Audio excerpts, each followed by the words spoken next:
캐나다의 퀸스대에서 연구를 했어요. 그랬더니 1분에 6.5가지의 생각, 그리고 수면 시간을 제외하고 깨어 있을 때 하루에 6,200가지의 생각을 한다고 합니다.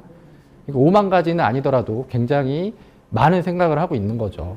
이런 혼란함으로 가득 채워진 우리의 마음을 좀 다스리는 것, 너무 힘들거든요. 늘 이렇게 여러 가지 생각을 하고 있으니까 이 마음을 챙겨주는 게 바로 마음 챙김이에요. 그리고 이거를 마인드풀리스라고도 하죠. 혹시 들어보셨나요? 마인드풀리스? 네. 우리가 몸이 아플 때는 몸을 금방 챙기잖아요. 그런데 마음이 아플 때는 이 마음을 어떻게 챙겨야 하는지 잘 모르는 경우가 많습니다. 그래서 이 마인드풀이라는 게 복잡한 게 아니에요. 우리가 뭐 생각을 없애라, 마음을 가볍게 해라 이런 말을 하잖아요. 그런데 생각은 없앨 수가 없습니다. 그리고 마음을 뭐 보이지 않으니까 비울 수도 없죠. 이 마인드풀은 좀 집중한다라는 뜻이 있어요. 이거 하나만 생각한다, 역점을 두고 이거에 몰입한다라는 뜻이 있는 거죠. 이렇게 하나만 생각해 주는 것, 이게 바로 오늘 우리가 배워야 될 마인드풀리스입니다. 그래서 이거를 간단하게 표현하면 의도적으로, 이게 그냥 내가 자연스럽게 있는다고 해서 만들어지는 상태가 아니에요. 내가 의지를 가지고 이 상태를 만들어 주셔야 됩니다. 의도적으로 지금 순간을 알아차리는 것, 이것만 해주시면 돼요. 그런데 이게 그렇게 어렵습니다. 연습을 안 해봤기 때문에 그렇죠. 누가 이렇게 하라고 가르쳐 주신 분이 없잖아요. 방법이 어렵지가 않습니다. 자, 대표적인 방법을 앞서서 마음을 챙긴다는 건 이 세 가지를 생각하시면 돼요. 알아차림과 수용하기와 거리두기, 이 세 개가 우리가 마음 챙김을 하면서 해야 될 어떤 과제라고 생각을 하시면 됩니다. 네, 우리가 일상에서 어떤 생각을 했을 때 이 세 가지 반응을 일으키게 되어 있습니다. 신체적인 반응, 정서적인 반응, 감정적인 반응, 그리고 이 세 가지 반응들이 모여서 우리의 행동을 일으키게 되죠.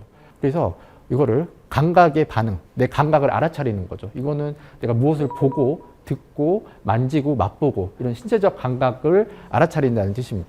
그 다음에 이제 정서적인 반응. 이 정서적인 반응은 어떤 외부 자극이 주어졌을 때 그 외부 자극에 대한 내 느낌이 어떤지를 아는 거예요. 그래서 뭐 그게 기쁠 수도 있고, 슬플 수도 있고, 화가 날 수도 있겠죠. 이 감정의 알아차림은 외부적인 자극이 아니라 그냥 내 안에서 일어나는 어떤 느낌이라고 생각하시면 돼요. 내가 뭐 아무것도 안 했는데, 누가 나를 건드리지도 않았는데 안에서 어떤 기분이 올라오잖아요. 이걸 감정이라고 합니다. 이 감정을 알아차리는 것, 이 세 가지를 알아차리시면 돼요. 이걸 알아차리기 위해서 가장 흔하게 쓰고 가장 괜찮은 방법이 이 음악을 통해서 알아차리는 방법과 이 호흡을 통해서 알아차리는 방법이 있습니다. 그래서 이 음악 알아차림을 이제 마인드풀 리스닝이라고도 해요.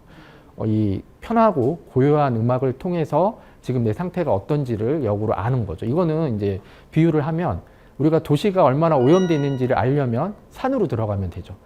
그러면 금방 내가 있던 이곳이 얼마나 오염되어 있고 공기가 탁한지를 알 수 있게 돼요. 이것도 마찬가지입니다.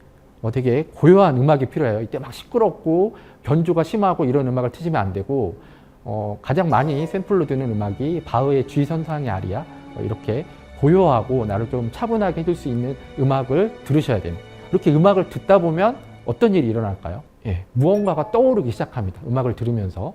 뭐 예를 들어서 내가 어딘가 여행을 갔을 때 좋았던 기억이 떠오르기도 하고, 아니면 아까 뭔가 내가 커피를 마셨던 그 카페가 생각나기도 하고, 그 음악의 리듬과 분위기에 맞는 조용한 어떤 심상들이 떠올라요. 이미지들이. 그렇게 이미지들이 떠오르고 그 이미지에 집중하다 보면 어떤 일이 생기냐면 이 음악을 듣기 전에 내 상태가 어땠는지가 굉장히 명확하게 드러납니다.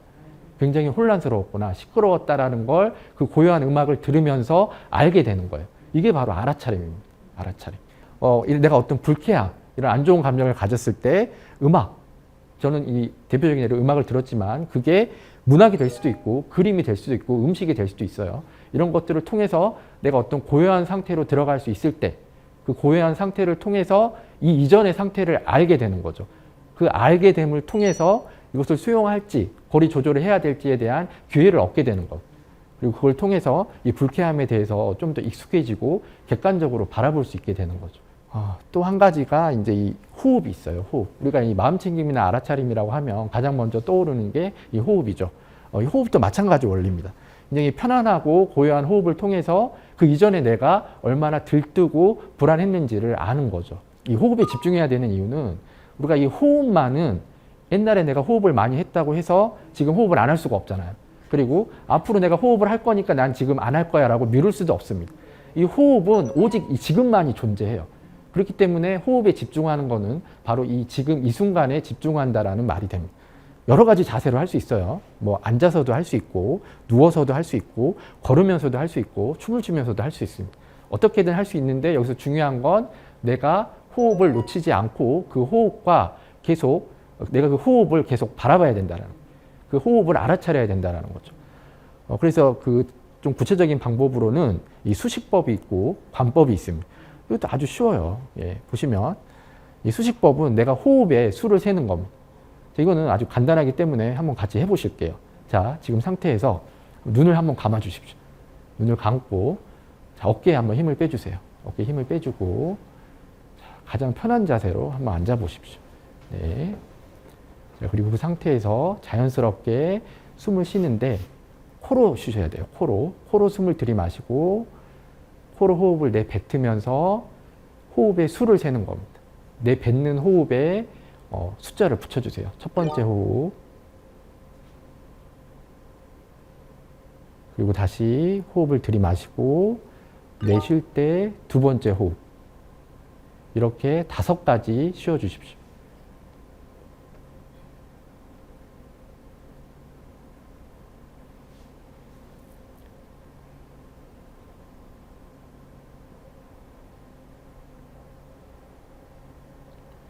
이렇게 5가지 쉬었을 때 다시 거꾸로 1로 돌아오십시오. 4, 3, 2, 1.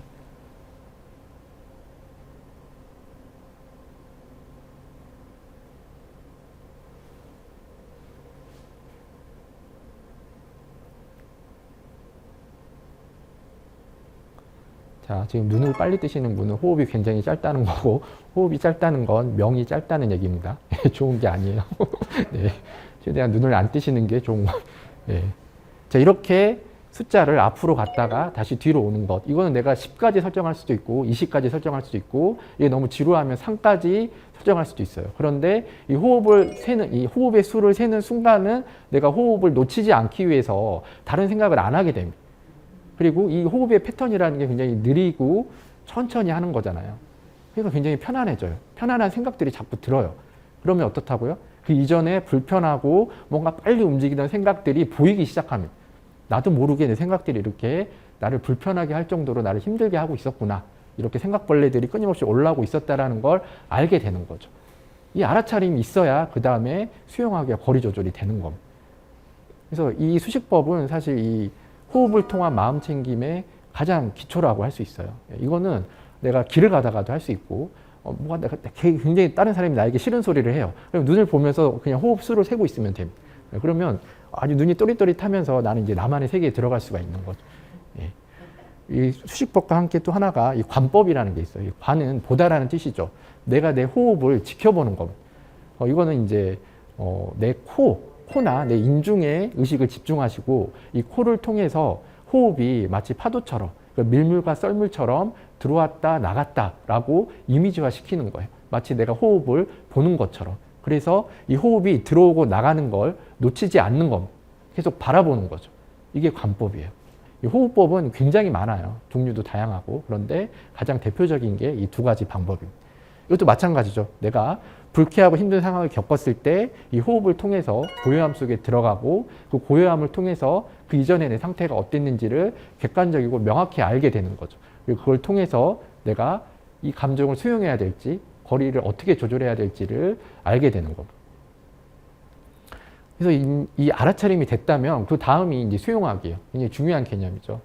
예를 들어서 내가 어떤 상처가 있고 굉장히 아픈 마음이 있다는 걸 내가 알았어요. 그 고요함 속에서.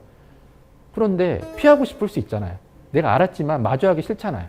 그럴 때는 애써서 그거를 잡으려고 하지 마십시오. 그리고 그냥 흘려보내세요. 그런데 이런 알아차림이 계속 되잖아요. 그리고 그 불편하고 불쾌한 감정을 내가 계속 마주보잖아요. 그러면 이제 정이 듭니다. 그 감정을. 그래서 판단을 하게 되는 거죠. 이제 피하지 않아도 되겠다. 내가 한번 용기를 내서 더 가까이 가볼까? 이게 바로 대면 수용입니다. 내가 수용할 수 있는 어떤 상태가 되는 거예요. 그리고 그렇게 수용을 하게 되면 이제 시선이 확장되기 시작합니다. 별거 아니었네. 괜찮아. 뭐 어때? 이런 식으로 내 관점이 확장되면서 그 아픔을 내가 받아들이는 단계에 들어오게 되는 거죠. 이렇게 받아들이게 되면 어떤 일이 일어나느냐? 아까 얘기한 나의 정서나 이 감정이 예전에는 내가 감정에 휘둘렸어요. 내가 정서에 휘둘려서 화가 나면 내가 뭘 하고 있는지도 모르는데 계속 화를 내는 거예요. 그런데 그런 상태에서 이 마지막 그림을 보시면 내가 이 감정이 안 일어날 수는 없죠. 그런데 내가 이 감정의 주인이 돼서 이 감정을 컨트롤할 수 있는 힘이 생기는 거죠.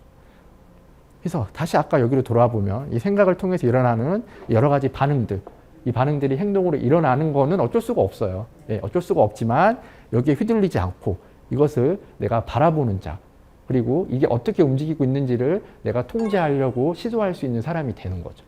이게 바로 마음챙김이고 알아차림입니다. 이렇게 이거 어렵지 않잖아요. 그렇죠? 네, 이 어렵지 않은 어떤 방법을 통해서 우리가 일상에 지친 나를 훨씬 편하게 만들어주고 잘 챙겨줄 수 있습니다. 그래서 여러분들도 네, 그렇게 일상을 잘 챙길 수 있었으면 좋겠습니다.